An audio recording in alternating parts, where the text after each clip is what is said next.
They're doing their best to care for the people refusing to get vaccinated. And unvaccinated folks are being hospitalized and dying as a result of not being vaccinated. To the mayors, school superintendents, educators, local leaders who are standing up to the governors politicizing mask protection for our kids, thank you. Thank you as well. Thank God that we have heroes like you.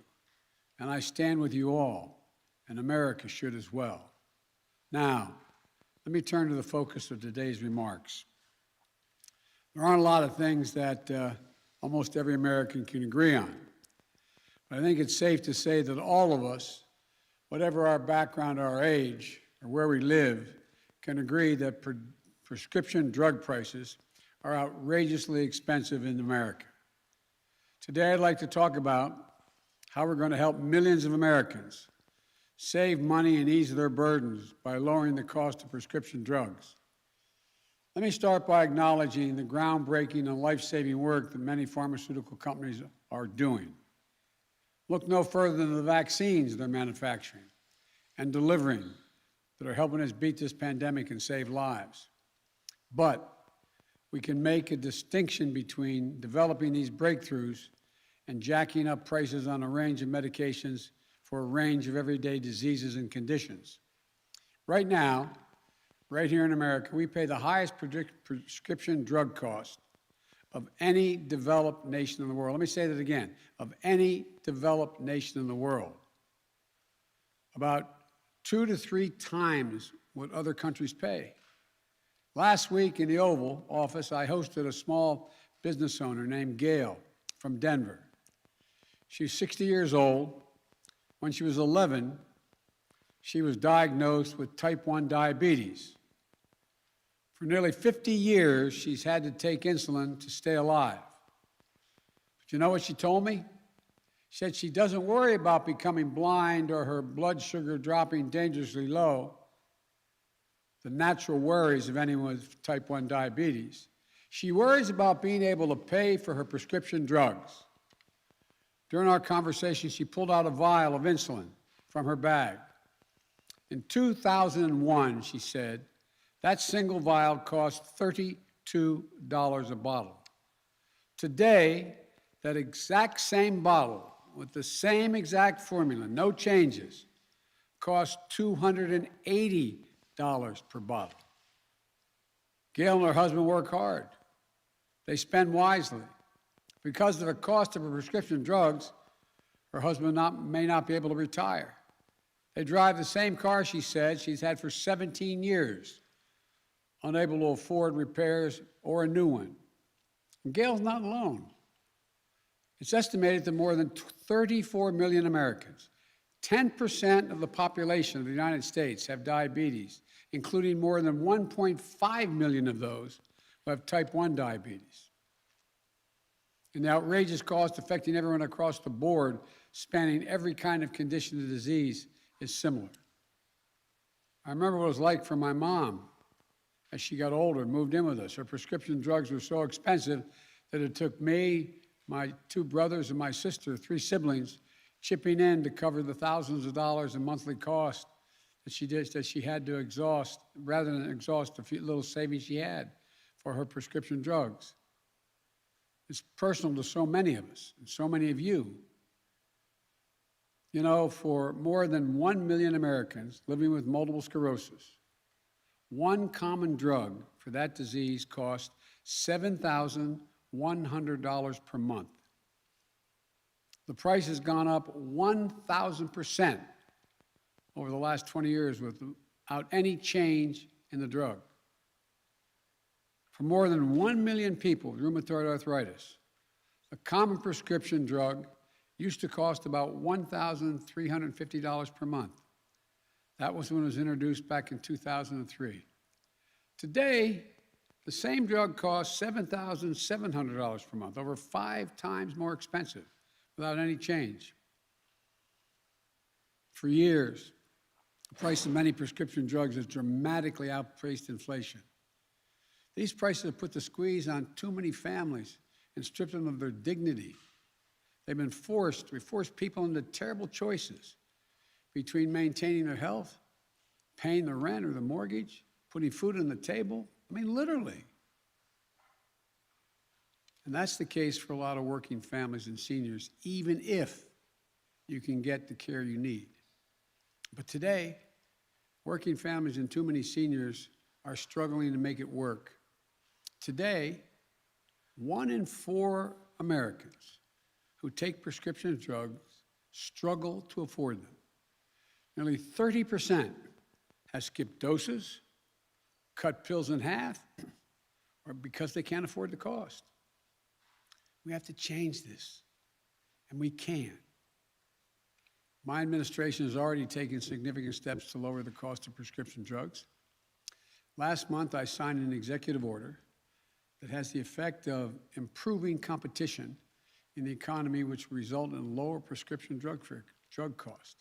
Right now, when a drug company seeks permission from the FDA, the Food and Drug Administration, for a certain drug to get a patent, it's allowed to exclusively sell that drug without competition for up to 12 years.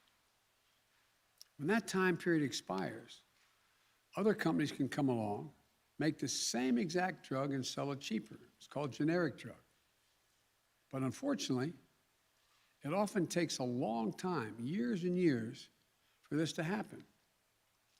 That's why I've instructed the Federal Drug Administration to get these genetic drugs to consumers faster. This is going to increase competition, lower drug prices for everyone. Research shows the prices could be cut by 25 to 33% and save $54 billion for consumers over the next 10 years. Makes a gigantic difference for an average family. Secondly, I've ordered the FDA to work with states and tribes to import prescription drugs safely from Canada. These are drugs that the FDA has determined are safe, and they're going to make sure the drugs get to the states and tribes safely. Colorado estimates that their version of the drug importation program is going to save $35 million to $60 million a year for people in Colorado, cutting the prices down by more than 60% for the cost of the same drug. These things, and by the way, you know, the company that's making these drugs and charging exorbitant prices are selling the same drug in other countries at considerably lower prices. It's not like there's another company always making this drug. Same outfit. These things by themselves will be a great help. But to really solve the problem, we need Congress to act. That's what my Build Back Better plan will do. You know, there's long been talk, a long time since the days when I was back in the Senate, about giving Medicare the power to negotiate lower drug prices. Now, Medicare takes care of millions of people.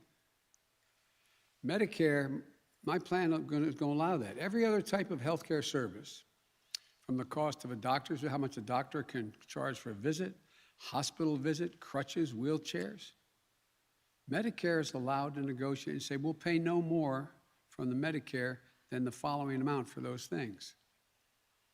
As I've said before, the only thing Medicare is not allowed to negotiate are prices for prescription drugs. My plan gets rid of that prohibition.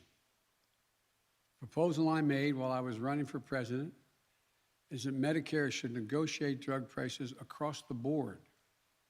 Congress is currently debating a more narrow vision, letting Medicare negotiate some of the most expensive drugs, particularly from those companies that don't face competition for that drug. We're going to provide that competition through Medicare. Medicare is going to negotiate a fair price. Right now, drug companies will set a price at whatever the market will bear. Some of you may remember when I had the moonshot going when I was vice president, I met with 12 drug companies, and I agreed I would not name them at the time. It was just a private discussion. I said, if any one of you came up with a drug that cured a particular type of cancer, what do you think you should be able to charge for it? They said, whatever the market would bear. whatever it will bear. But that often means a significant number of people can't afford it under any circumstance, and they'll die without it. That's unacceptable. What we're proposing is that we'll negotiate negotiate with the company based on a fair price, one that reflects the cost of the research and development and the need providing for a significant profit. But that's still affordable for consumers.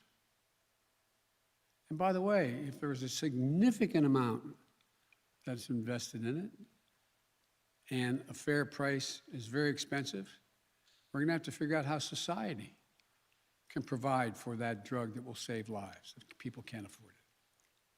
But that's what we're trying to get done, and it has to get done. But not only that my plan caps the amount that seniors have to spend on prescription drugs each year at no more than about $3,000 a year, our plan says that drug companies can only raise prices based on the rate of inflation after it's determined how much they've invested and what a healthy profit constitutes. Studies have shown that if we do this, we can save seniors thousands of dollars a year. For example, an expensive drug for a cancer called multiple myeloma can cost $20,000 a month. $20,000 a month. People who need that drug pay an average of $1,300 a month out of pocket, even with Medicare. What I'm proposing would reduce the total cost by thousands of dollars, and seniors would not pay more than $250 a month on average. That'd be a game changer. And by the way, it isn't just seniors who will benefit. This would lower prescription drug prices for all Americans, and here's how. If Medicare prices are available to private insurance companies, then it would reduce the cost of employer-based health insurance coverage. What that means is, once Medicare negotiates a lower drug price for its beneficiaries, an employer-based plan shouldn't have to keep paying whatever the drug company demands. They should get access to the same drug at the same price as Medicare. So if you're not on Medicare, you get your prescription drugs through your employer-based plan, your plan should pay the same price for that drug as someone on Medicare. It means drug companies would have to sell their drugs to all distributors at the Medicare price, or face up to a 95% excise tax. The savings for employers and employees would be billions of dollars a year. We don't have to stop there. My plan expands Medicare by adding dental, vision, and hearing, which would make a world of difference for millions of people. We can take some of that savings, create it when Medicare is no longer forced to overpay prescription drugs, and use it to pay for these additional benefits and reduce premiums, improve access for people with coverage on Medicaid and the Affordable Care Act. You know, at the same time, we can invest in medical breakthroughs that will also reduce the cost and save lives. Right now, when Americans overpay for prescription drugs, too many pharmaceutical companies don't use the profit nearly enough to innovate or research. Too many companies use it to buy back their own stock, inflate their worth, drive up CEOs' salaries and compensation, and find ways to box out the competition. In fact, according to one study, from 2016 to 2020, pharmaceutical companies spent $577 billion in stock buybacks and dividends, $56 billion more than what they spent on all research and development over that same period of time. Look, folks, they should be able to make a significant profit. Why should we be paying 2 or 3 times what every other country in the world is paying for a similar drug? There's so much we can do. For example, at the Defense Department, those of you who cover the defense area, there's something called DARPA, the Defense Advanced Research Project Agency, set up exclusively within the Defense Department to seek out the cutting-edge research projects that enhance our national security. An outfit that came up with the internet, GPS, and a lot of stealth technology, a lot of things. I'm proposing we do a similar thing. I propose we spend $6.5 billion for a similar agency within the National Institute of Health, the NIH, called Advanced Research Project Agency, ARPA-H, like DARPA, to help speed cutting-edge research on how to detect, treat, and cure diseases like Alzheimer's, diabetes, and cancer. It's personal to so many people out there. And we can do this. I'm not criticizing companies who aren't prepared to spend billions of dollars on certain projects to research. I get it. But if they're not, we should, to make sure the Americans are covered. And here's one other big thing that will help millions of Americans afford their prescription drugs: getting them affordable health insurance. If anyone's worried about getting health insurance during the pandemic, there's help today. For those who get their insurance through the Affordable Care Act, we're covering more people with better benefits and with the premiums 40% lower. That means the average premium has been cut from $104 a month to $62 a month. $62 a month for quality health insurance that covers doctor's visits, hospital care, prescription drugs. In fact, 1/3 of the consumers are buying plans through the Affordable Care Act for less than $10 a month. Earlier this week, I announced that more than 2,500,000 Americans have signed up for coverage under the Affordable Care Act since I called for the special enrollment period during this pandemic. Folks, if you don't have insurance, you can still sign up under the Affordable Care Act through Sunday, August the 15th. Just go to healthcare.gov today and get covered. To all those folks expressing concern about rising costs for families, I urge you to support these basic reforms that will allow drug companies to still make billions of dollars, as they have a right to do, but will address one of the largest out-of-pocket expenses that families face: prescription drugs. We can do this. Let me close with this. I've long said health care should be a right, not a privilege in this country. With my Build Back Better plan, we have an opportunity to come together and get us even closer to that reality. And the American people support it by overwhelming bipartisan margins. This isn't a partisan issue. Alzheimer's, diabetes, cancer, they don't care if you're a Democrat or Republican. This is about whether or not you and your loved ones can afford prescription drugs you need. I look forward to the Congress getting this done. And there's another area, this is another area where we can come together and make a difference in people's lives. Thank you. May God bless you. May God protect our troops. Thank you.